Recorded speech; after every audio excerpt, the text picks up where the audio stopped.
السلام علیکم. امید لرم چې ټول بخیر او الله یو ښاد او آباد ساته.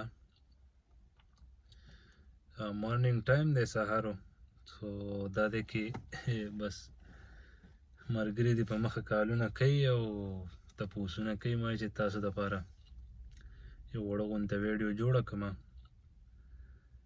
او هغو ما ته ډېر وي بس خو ټایم هم نه میلاویږي هر سړی بس نو زه به تاسو ته د یو کې ویزې په باره کې یو څو خبرې بس تاسو سره وکړمه چې د ما ډېر ملګري دي کمنټس کوي او کالونه کوي که نه، نو هغو ما ته وایي چې یاره ته داسې یو ویډیو جوړه کړه چې موږ ته داسې انفارمیشن نه شي. نو ما یې څه صحیح ده څه ټایم میلاو شي نو ما یې زه به تاسو دپاره جوړه کړمه. نو زه به تاسو ته دا ووایم چې نن سبا د یو کې ګورنمنټ چې دی هغو لکه ویزې ورکوي په ډېره په اسانه سره. کوم ویزاز ریشو چې دا ډېره ښه شوې ده.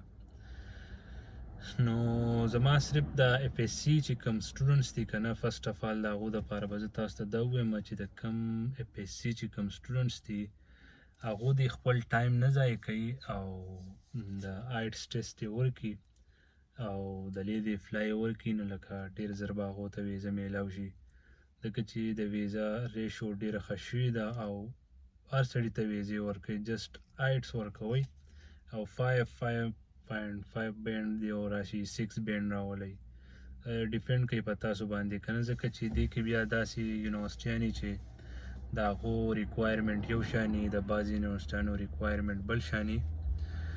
نو تاسو زه یم چې دا نن سباني هلکان چې دی پی ایس سی نه کم فارغ شوي دي او پریش ناست دي او کنفیوز دي، زیاتره پی ایس سی والا سټوډنټان ما ته اکثر میسیج وکړي کال وکړي چې لکه موږ څه وکړو.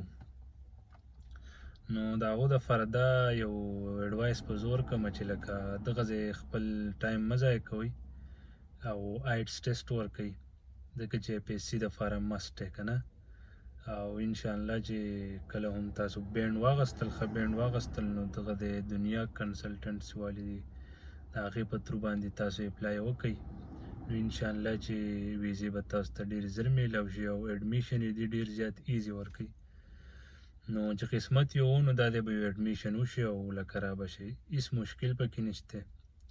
او بل د دې دی نه چې یو بیچلر وکړو ډیګري یې وکړه نو دې کې ستاسو سره بیا ډېرې غټې پیدې دي، نو هغه پیدې به زه ستاسو سره بیا نیکسټ ویډیو کې شیر کړم. خو دا یو دغه کومه چې لکه تاسو اف اس سی چې کوم فریش فارغ شوي دي نو تاسو دا چل وکئ چې لاول آیټس کې اډمیشن وکئ، آیټس کلاسز والئ، د هغې سره به ستاسو انګلیش امپروف شي چې تاسو دلې راشئ تاسو ته بیا څه مسله نه وي، نو لکه ایزیلی به خپل چې کوم ګریجویشن دی هغه به تاسو وکئ. نور به هم تاسو ته داسې مسلې راځي نو چې کله ستاسو آیټس کلیر وي او تاسو ځان کړولی نو تاسو ته بیا دلې یو څو مسلې دي هغه به تاسو ته بیا نه راځي. نو تاسو بس دغه وکئ، آیټس ته اپلای وکئ، آیټس ټیسټ ورکئ، چې کله هم تاسو آیټس کوالیفای کو 5.5 بینډ یو راغلو، 5 بینډ رالو یا 6 بینډ رالو، دغه د ټول نښه ده. دا بیا یونیورسټي باندې ډیپینډ کوي که نه، څومره ستاسو بینډ ښیي دومره به ستاسو یونیورسټي ښیي.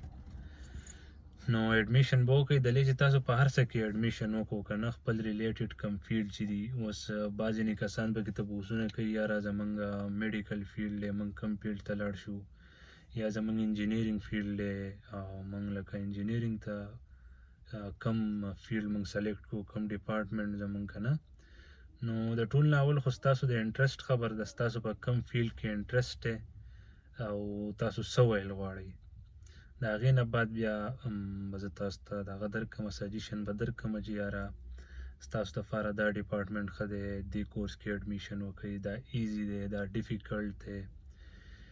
نو سټیپ بای سټیپ به زه تاسو په دې باندې پوه کوم. خو فرسټ اف آل تاسو دا چل وکئ چې کوم ګریجویټ شوي دي فارغ د اف اس سی نه کوم چې کوم پاس آوټ شوي دي نو هغو بس په دغې باندې عمل وکئ، دغه د خپل ټایم هسې مه ضایع کوئ او ویزې چې دي ډېر ایزیلی ورکوي. نو تاسو اپلای وکئ تھرو کنسلټنسي او امید دی چې ویزې به تاسو ته میلاو شي ډېر زر. نو دې کې فردر به زه نور هم تاسو ته انفارمیشن درکړم، تاسو خیر کمنټس کې خپل دغه کوئ، د چا څه کوېسچن وي زه به د هغې ریلیټډ تاسو ته انسر در کومه او ان شاء الله زه به سټپ بای سټپ یو ویډیو اپلوډ کوم، نو تاسو ته به ان شاء الله چې ډېر انفارمیشن د هغې نه حاصل شي. نو د نیکسټ ویډیو لپاره به ان شاء الله چې د نیکسټ ویډیو لپاره بس انتظار کوئ چې کله موږ ته ټایم میلاو شي او ویډیو موږ جوړه کړه، تاسو ته به ان شاء الله موږ اپلوډ کوو. او چې د چا څه کوېسچن وي بس خپل کمنټس کې خپل کوېسچن سینډ کوئ، زه به د هغې مطابق تاسو ته ویډیو جوړوم. صحیح شو؟ مننه. السلام علیکم.